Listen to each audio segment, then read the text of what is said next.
La réserve du Masai Mara, au Kenya. L'un des lieux emblématiques de la vie sauvage, avec ses hôtes de toujours, les herbivores en perpétuel mouvement et les carnassiers en embuscade. Cette image de la savane africaine s'impose comme une évidence. Pourtant, les scènes qui vont suivre nous montreront que l'existence de tous ces animaux ne se résume pas à la simple alternative manger ou éviter d'être mangé.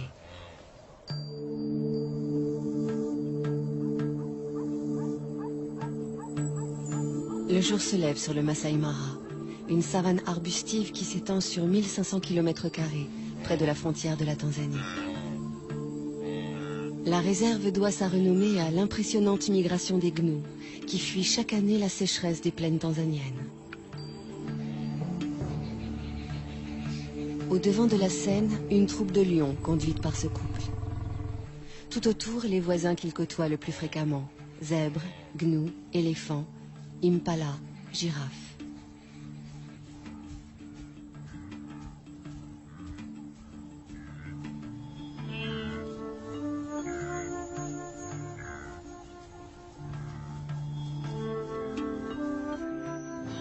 Les amours de ces deux lions constituent à eux seuls une pièce en plusieurs actes.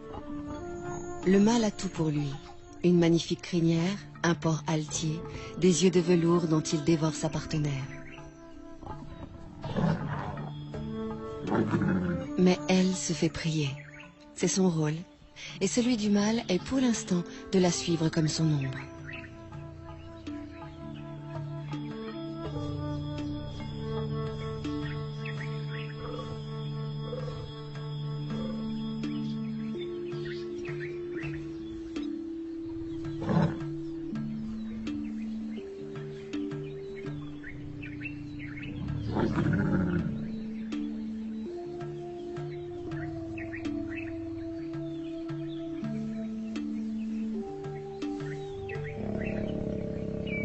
Les chaleurs de la lionne durent 4 à 6 jours, avec au moins 24 heures de prémices, approche prudente, présence assidue mais discrète.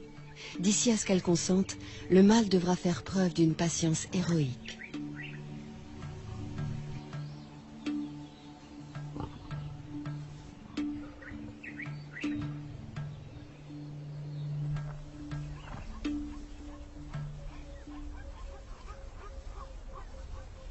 Pourquoi tant d'herbivores dans le Masai Mara? Parce que nous sommes en février, période où cette savane offre une herbe fraîche, riche en protéines. De jeunes pousses surgit 2 à 3 semaines après les pluies. Pour s'en repaître, les gnous sont prêts à parcourir 700 km depuis les plaines du Serengeti au sud.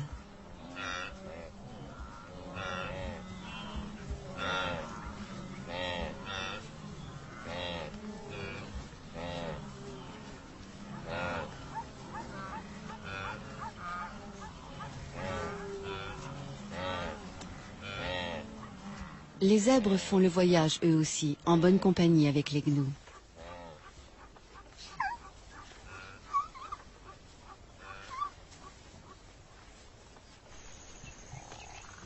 Comme il se doit, les lions prennent leur tribu sur ces troupeaux, ou plutôt les lionnes, puisque ce sont elles qui chassent.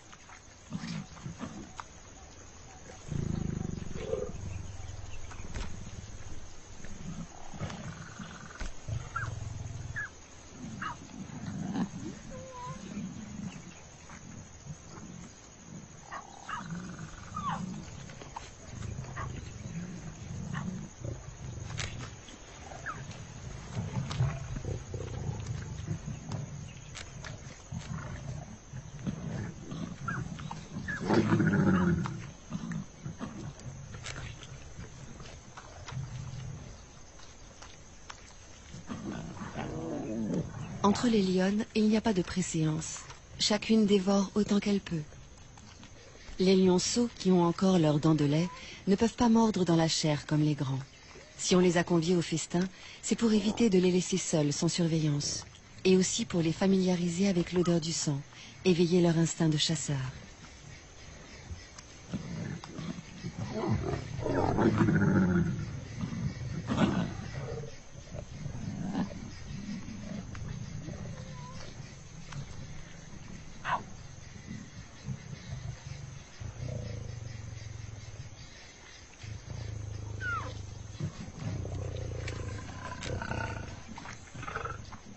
Celle-ci est la plus experte de la troupe. C'est elle qui dirige les opérations lors des chasses collectives.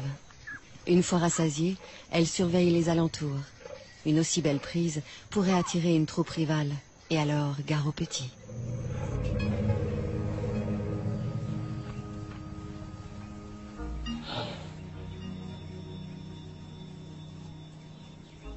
Marcher des jours, des semaines pour trouver les bonnes plantes, c'est le lot de tous les herbivores du Masai Mara. Les éléphants choisissent de se déplacer au petit matin pour éviter les grosses chaleurs. Quel ennui, ces longues traversées pour des adolescents toujours prêts à jouer.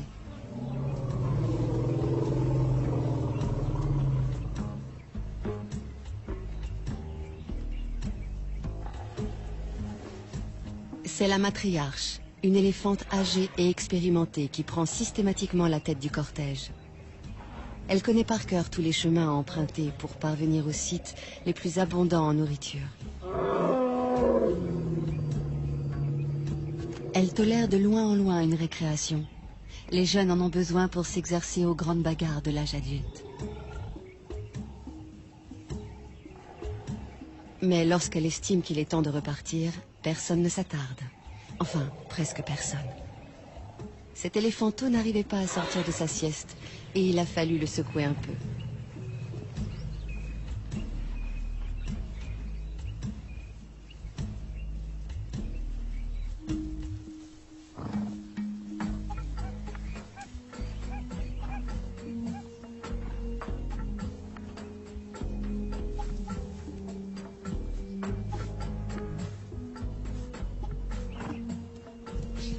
Un étalon pour plusieurs juments qui lui restent fidèles toute leur vie. Les petits harems que forment les zèbres de Burchell vivent plutôt harmonieusement, avec juste les querelles d'usage. Du moins tant que ces différentes familles peuvent s'isoler les unes des autres. Mais à l'époque des migrations, surtout si elles coïncident avec celle des amours, la promiscuité génère de violentes rivalités entre les adultes.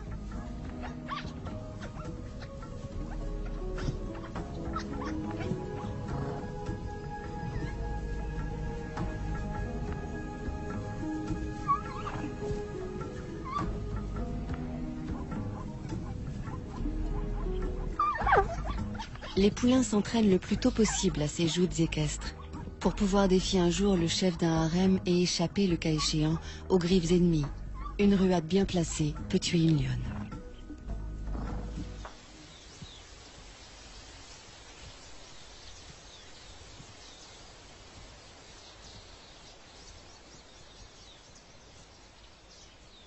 Quand on a la tête perchée à plus de 5 mètres du sol, on repère facilement les dangereux carnivores.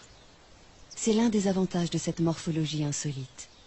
L'autre étant de pouvoir atteindre les sommets des arbres inaccessibles aux herbivores lambda.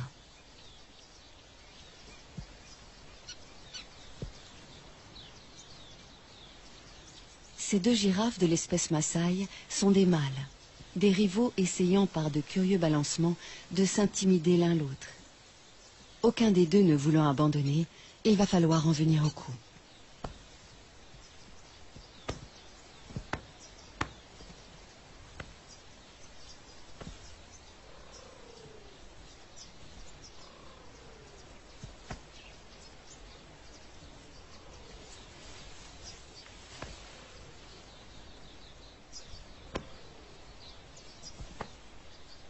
Dire qu'avec ces mêmes gestes, en plus lents et plus doux, un couple de girafes peut se faire la cour.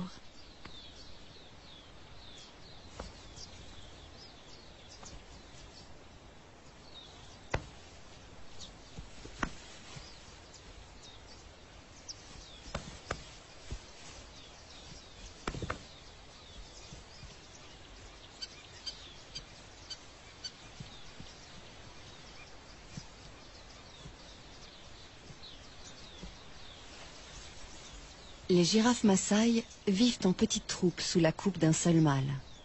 Le but de ces duels, aussi violents soient-ils, n'est pas de blesser l'adversaire, mais d'établir qui est le plus fort, qui pourra prétendre à la place de chef le jour venu.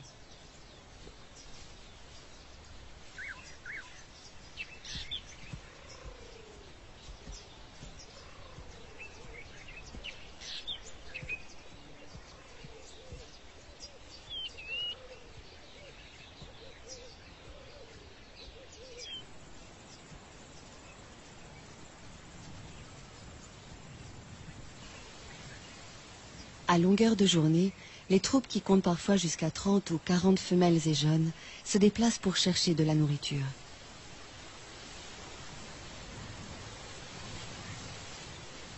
Leur plante préférée, l'acacia, qui à lui seul leur apporte toutes les vitamines voulues.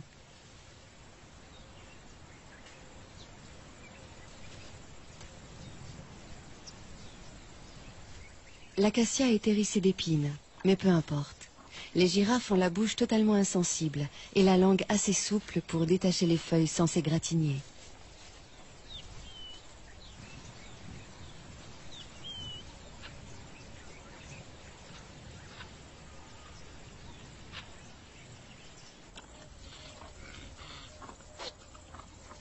Ces cornes joliment annelées font la fierté des mâles impala.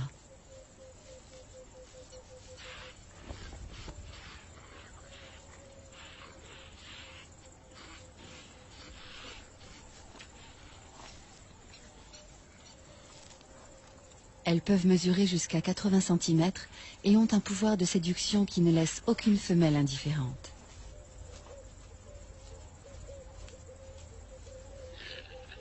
Pourquoi? Parce que la taille de cet attribut révèle la valeur de celui qui le porte et que ces dames veulent avoir affaire au meilleur géniteur.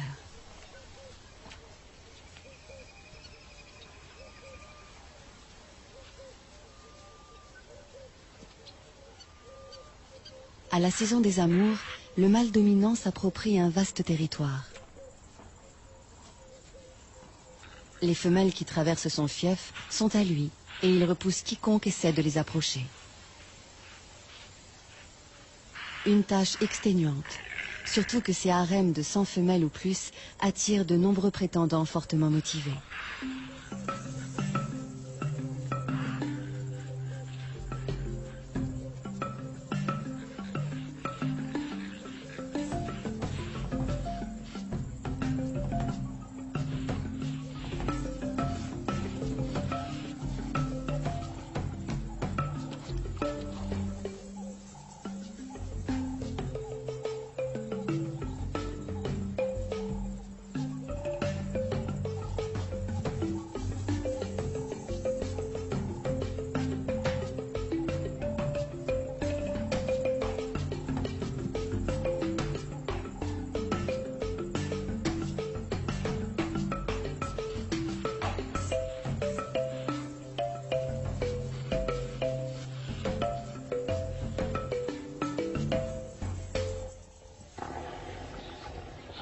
Le soleil est de plus en plus chaud. La matriarche a su conduire sa troupe près d'une zone ombragée où poussent les meilleures graminées de la saison.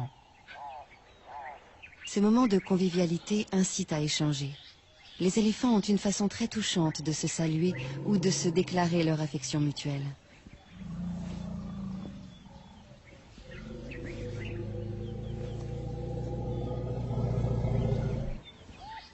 Quel extraordinaire outil que cette trompe. Plus de 100 000 muscles, une fonction préhensile, une souplesse très commode, et suffisamment sensible en plus de cela pour exprimer des sentiments.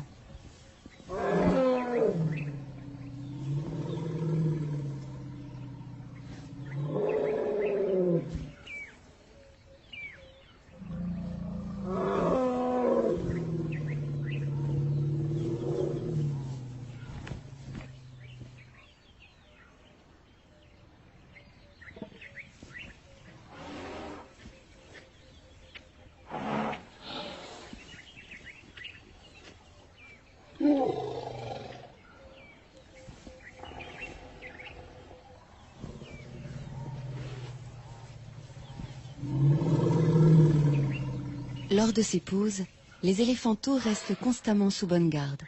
Ceux qui ne sont pas encore en âge de brouter en profitent pour s'offrir une petite tétée. Ils y ont droit jusqu'à 3 ou 4 ans.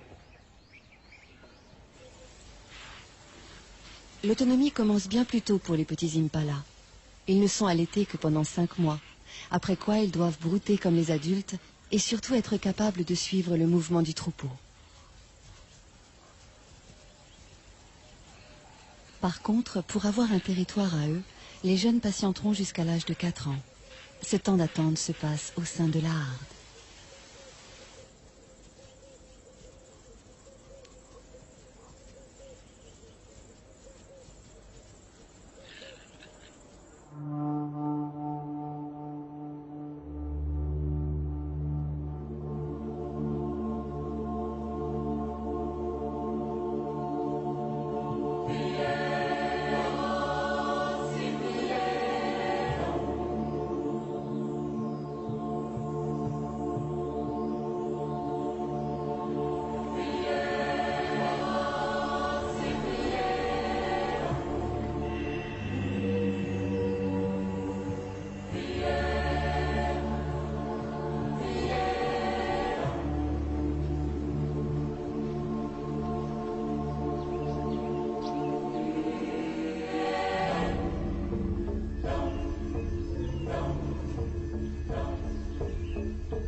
Une fille de la matriarche vient de mettre au monde son petit.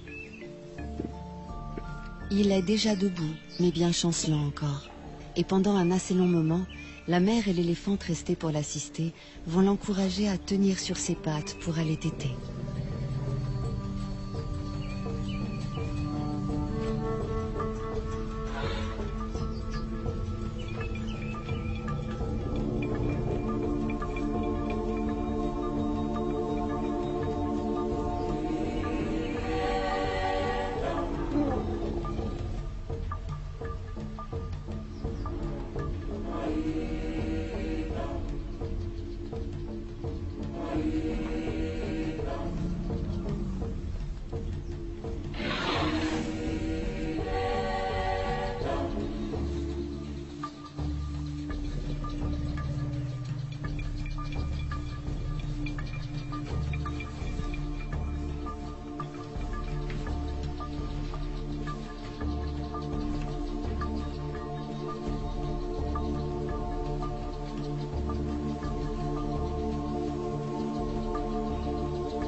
C'est presque gagné.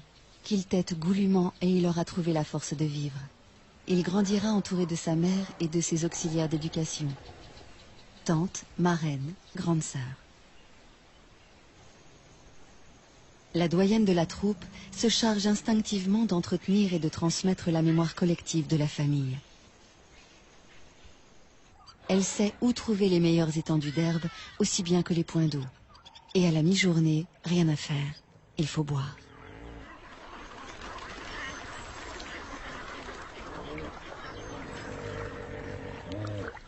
Ce ne sont pas 3 hippopotames somnolents qui vont les empêcher de se désaltérer.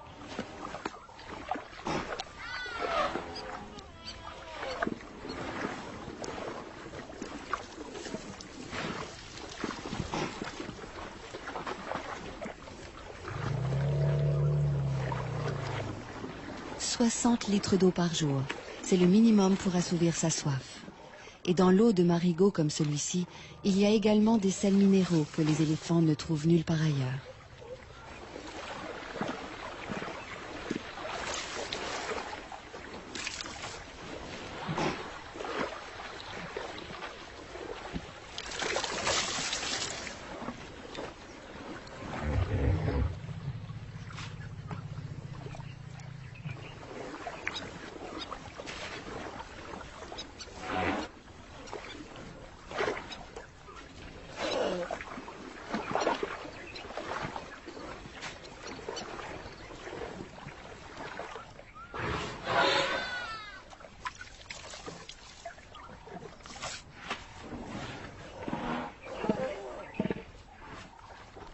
Les mares sont non seulement des abreuvoirs, mais aussi des points fixes où les mâles solitaires peuvent reprendre contact avec la troupe pour éventuellement s'accoupler avec des femelles.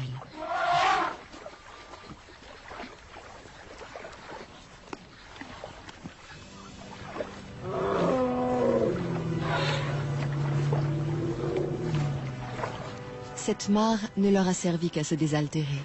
Avec toutes ces lentilles, elle ne se prête pas tellement au bain.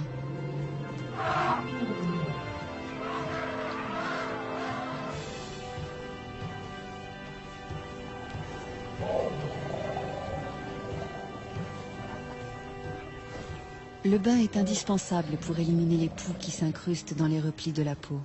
Bain classique dans l'eau, bain debout, tout aussi radical pour asphyxier les parasites, ou encore une douche de gadou.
S'asperger de poussière. Autre technique pour se débarrasser des bestioles qui vous harcèlent.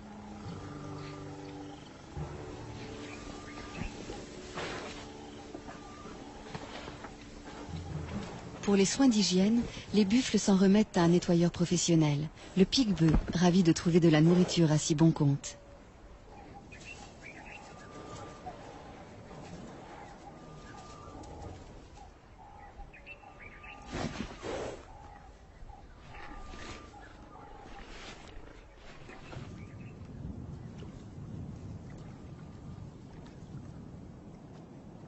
Une sentinelle dans un drôle d'uniforme. Le jabiru du Sénégal, cousin des cigognes.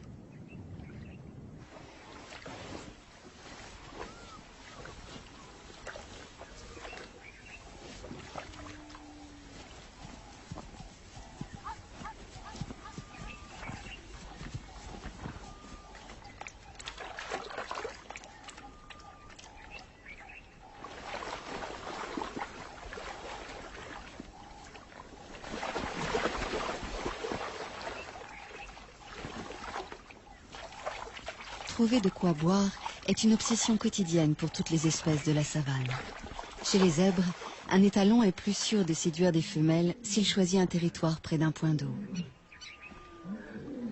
Seulement, du fait même qu'il attire tant d'animaux, un point d'eau est à la fois source de vie et menace de mort.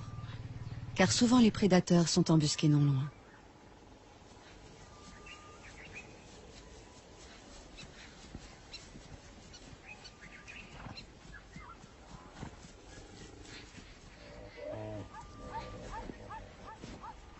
Se rassembler, faire bloc, c'est la meilleure des défenses. Surtout ne jamais s'isoler du troupeau. Les chasseurs n'attendent que cela.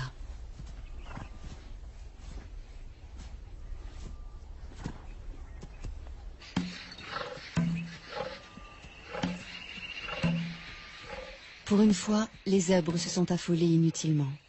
Les lions venaient juste se désaltérer. La proie qui s'agite tout près, c'est le hasard qui vient de la mettre à leur merci.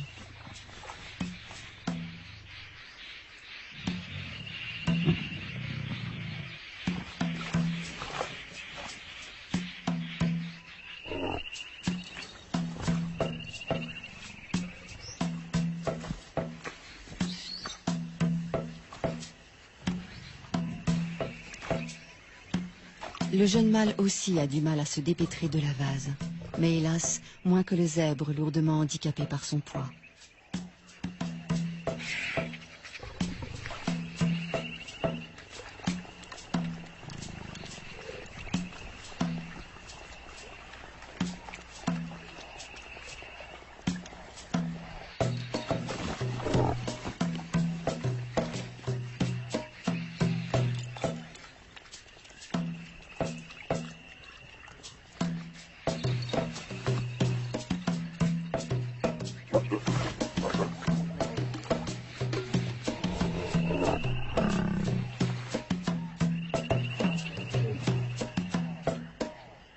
Il aurait besoin d'aide pour la mise à mort, mais les autres semblent hésiter à s'engager dans le bourbier.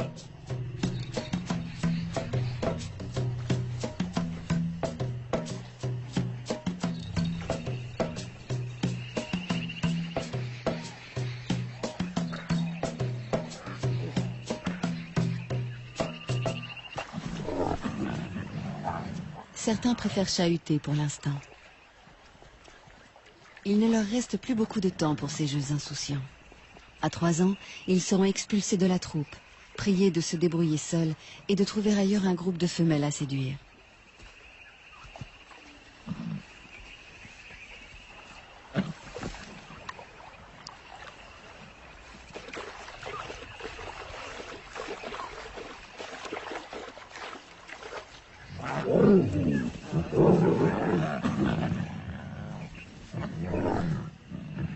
Lorsqu'ils simulent des combats et se chamaillent, ces adolescents préparent leur vie future de mâles dominants et de chasseurs. Ces entraînements développent la force physique et la réactivité.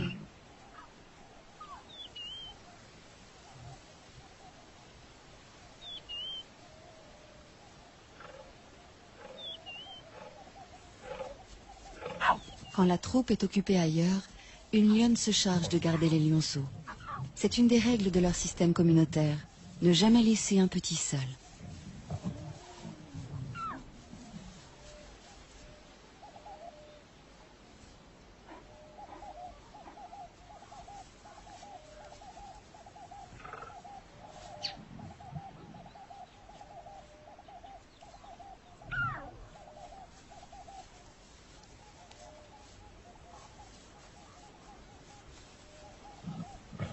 Qu'ils soient les siens ou ceux d'une autre, la lionne les allaite sans aucune discrimination.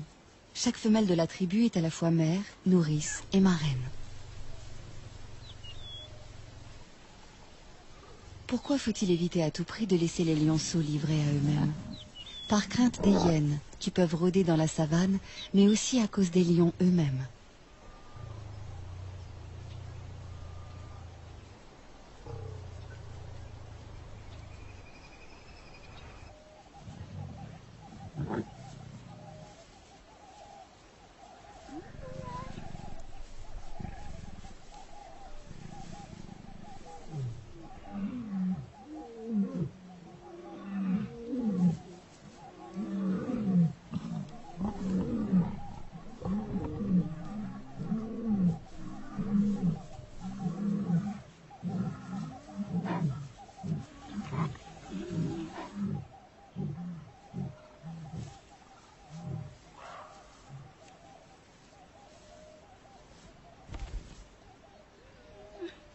La babysitter est sur ses gardes.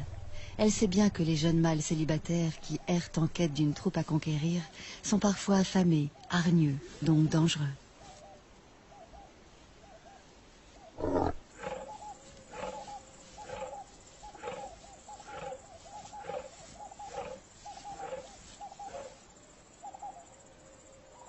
Même lorsqu'il a déjà une ou plusieurs partenaires attitrés, les choses ne sont pas faciles pour un mâle. Le nôtre en est toujours aux manœuvres d'approche. Toutefois, il a bien avancé et peut espérer arriver à ses fins d'un moment à l'autre.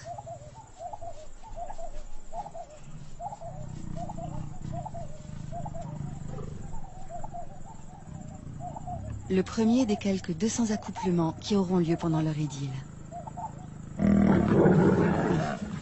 Désormais, il y en aura un tous les quarts d'heure environ.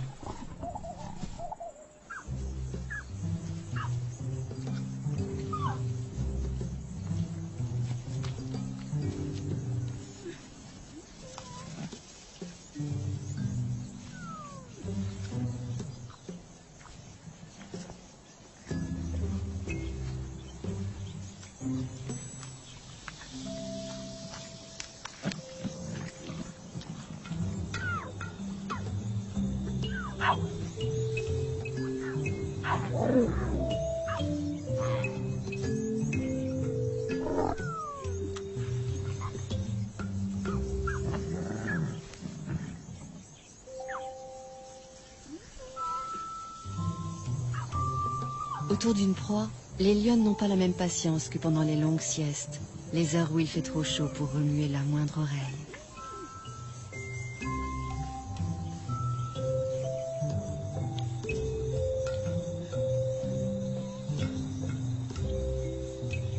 Encore que pour les lionceaux, les siestes se transforment immanquablement en bagarres sans fin.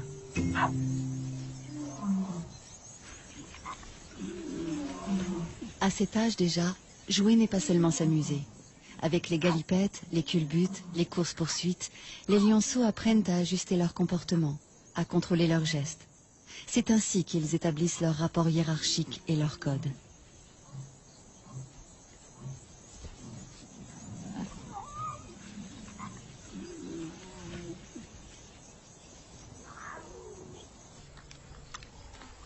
Une carcasse de seconde main, celle d'un gnou à demi dévoré déjà par une tablée de lions.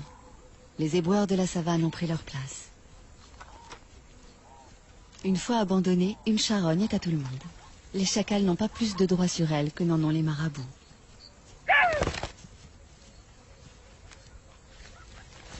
Harcelés par les marabouts, les chacals ont préféré s'en aller, mais non sans emporter un magnifique trophée, la queue du gnou.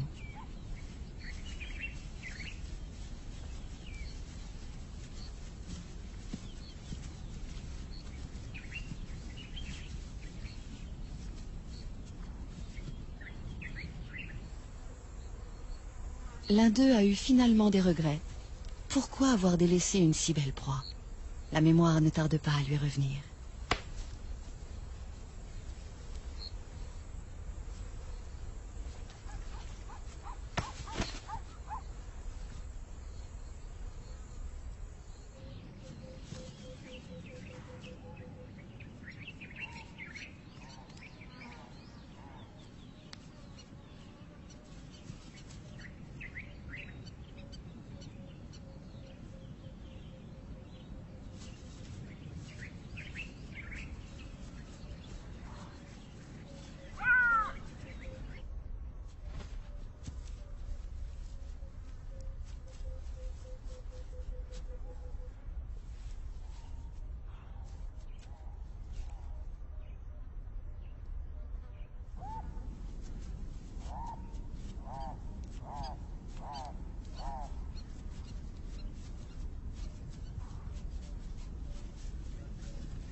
C'est bien beau de jouer, mais ça ne remplit pas l'estomac. Et si l'on ne trouve pas de charogne, que reste-t-il? La chasse.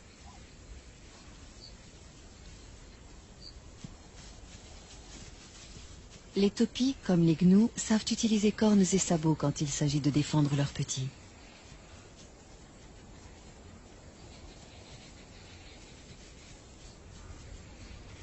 S'attaquer seul à 2 fois plus grand que soi, est-ce bien sérieux?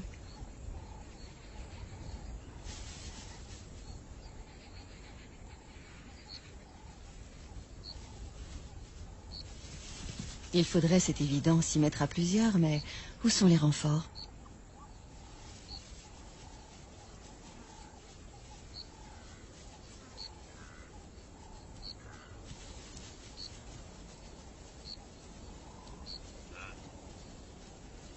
Les voici, mais trop tard. Tous les troupeaux sont en alerte.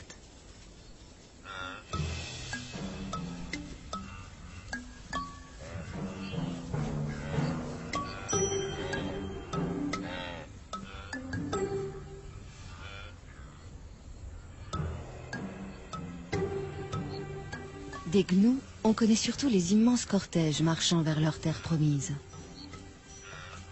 Quand un troupeau interrompt sa progression, c'est pour la bonne cause, l'amour. Les mâles, âgés d'au moins 3 ans, cherchent à rassembler autour d'eux le plus possible de femelles. Pour cela, ils font de grandes cavalcades et jouent à se battre, juste pour attirer leur attention.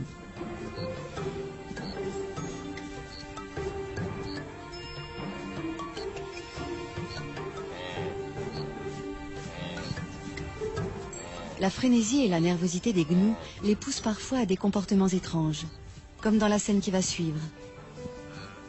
Un bébé de quelques heures à peine, rudoyé par plusieurs adultes.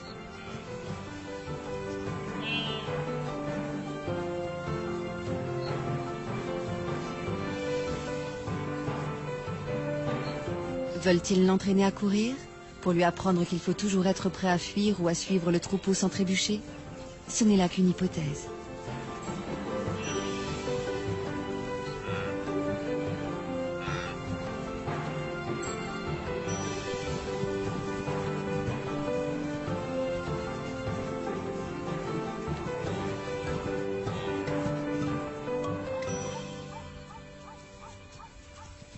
D'instinct, le petit gnou suit sa mère comme son ombre. S'éloigner d'elle, surtout quand le troupeau se met en marche, c'est risquer de la perdre. Et mourir à coup sûr car aucune autre ne la remplacera. Une mère gnou n'accepte jamais de nourrir un autre petit que le sien.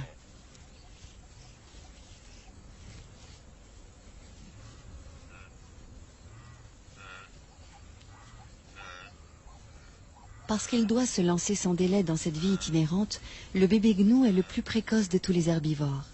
Il est debout et en état de marcher 10 minutes après sa naissance. Ensuite, il n'a plus qu'à suivre le grand mouvement collectif qui lui fera parcourir, s'il résiste à tous les aléas, des dizaines de milliers de kilomètres par an.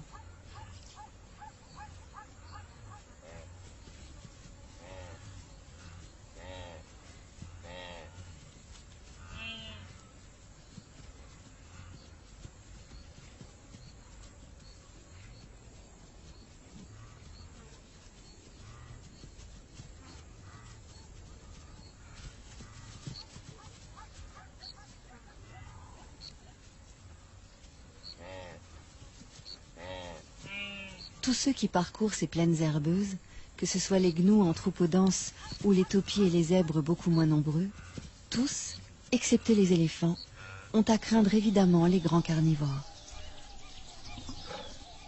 Notre tribu vient régulièrement puiser dans ce réservoir de proies, visant toujours les plus vulnérables, les bébés, les vieux, les infirmes.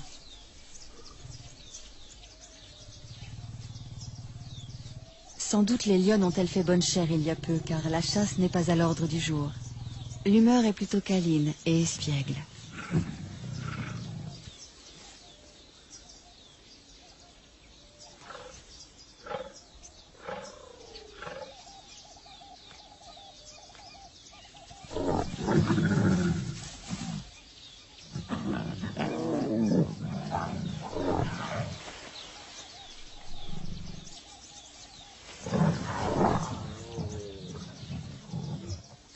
Les jeunes viennent de trouver un jeu très amusant qui nous rappelle quelque chose.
Troisième acte dans le parcours amoureux de nos deux héros. Roméo vient réclamer ou proposer une énième copulation.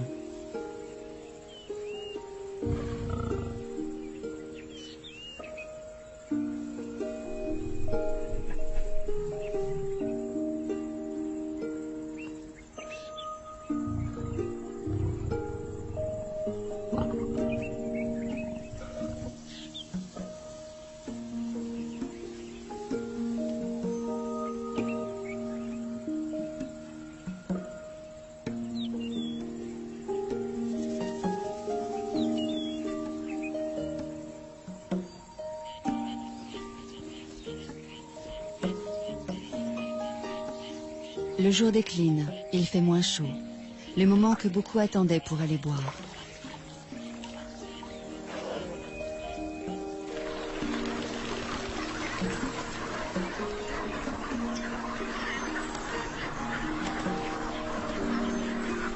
Autour de la mare des lions, tout semble palpiter au ralenti, comme si la fatigue de la journée se faisait sentir chez toutes les espèces.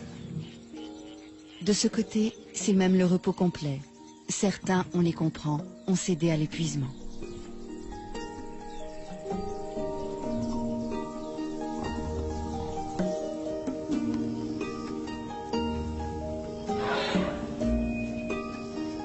La nuit va bientôt tomber sur le Masai Mara où évoluent jour après jour les éternels nomades, les chasseurs chevronnés et tant d'autres animaux. Au rythme des saisons, la lutte de chacun pour sa survie maintient ce juste équilibre dont la nature africaine a le secret.